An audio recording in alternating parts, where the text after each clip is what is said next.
The day David was born, joy and fear collided in equal measure. Esther, his mother, held him close, whispering prayers of gratitude as tears streamed down her cheeks. But something was wrong. His tiny cries were weak, his breathing shallow.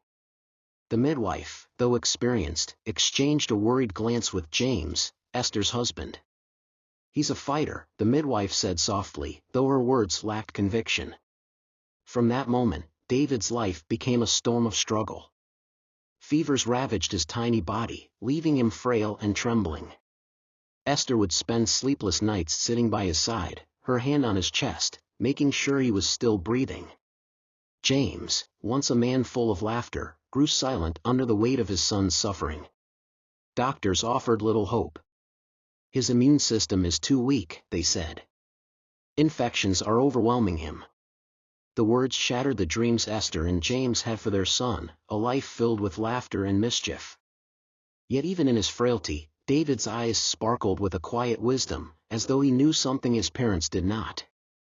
"I feel like he's waiting for us to understand something," Esther would whisper to James, her voice trembling with desperation.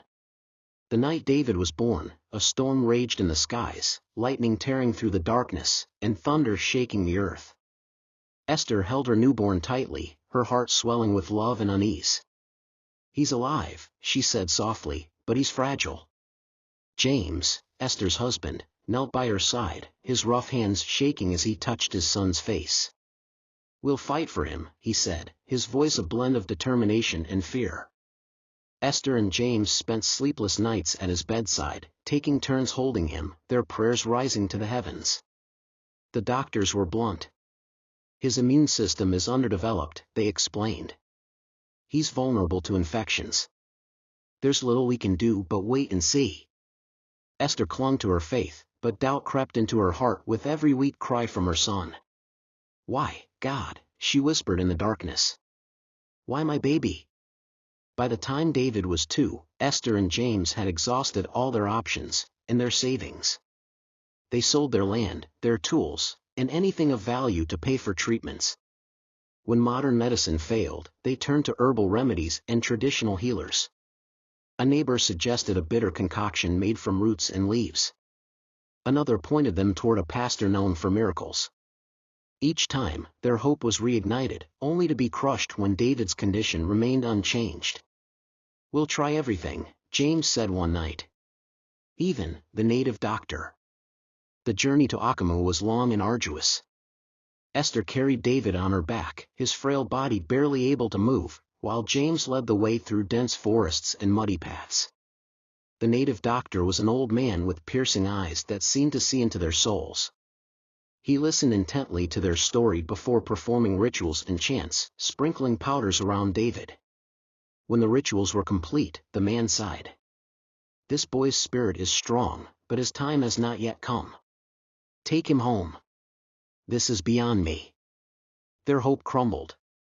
Weeks turned into months, and David's condition worsened.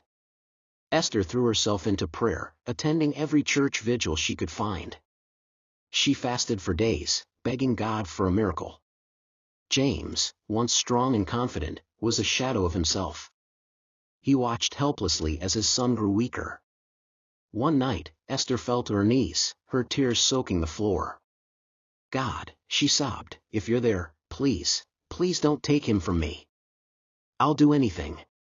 Just heal my son." Then heaven listened that night. As the family slept, a miracle unfolded.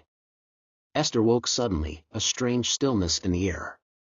She rushed to David's side, her heart pounding. His fever was gone. His breathing was steady. "James," she cried, shaking her husband awake. James stumbled into the room, his eyes widening in disbelief. David, who had been too weak to sit up, was now awake and smiling. "Mommy," he said softly, "God told me in my dream that I would be okay." Esther collapsed to her knees, overcome with emotion.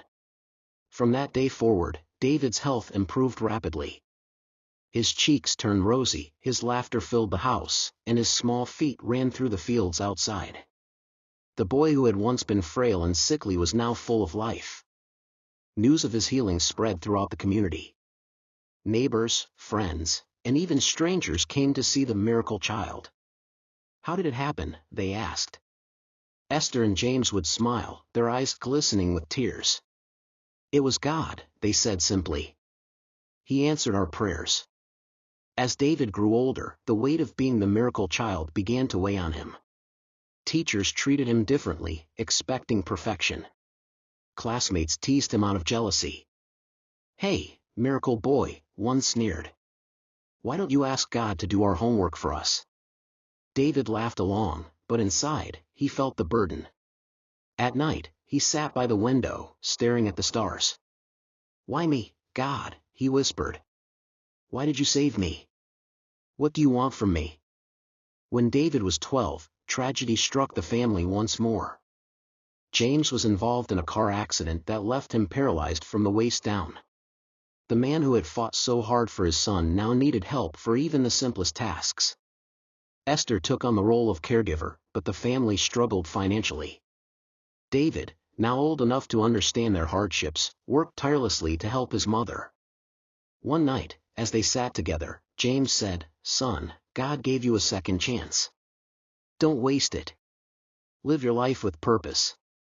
David took his father's words to heart. He excelled in school, mentored younger students, and began speaking at community events. His story inspired others to believe in the power of faith and perseverance. By the time he turned 21, David was traveling to churches, schools, and hospitals, sharing his testimony. No matter how dark it gets, he told audiences, never stop believing. God is always listening. David's story touched countless lives. He became a symbol of resilience and faith, reminding people that miracles are real. His message was simple but powerful: hold on. Keep praying. God's timing is perfect. Esther and James watched their son with pride, their hearts full of gratitude.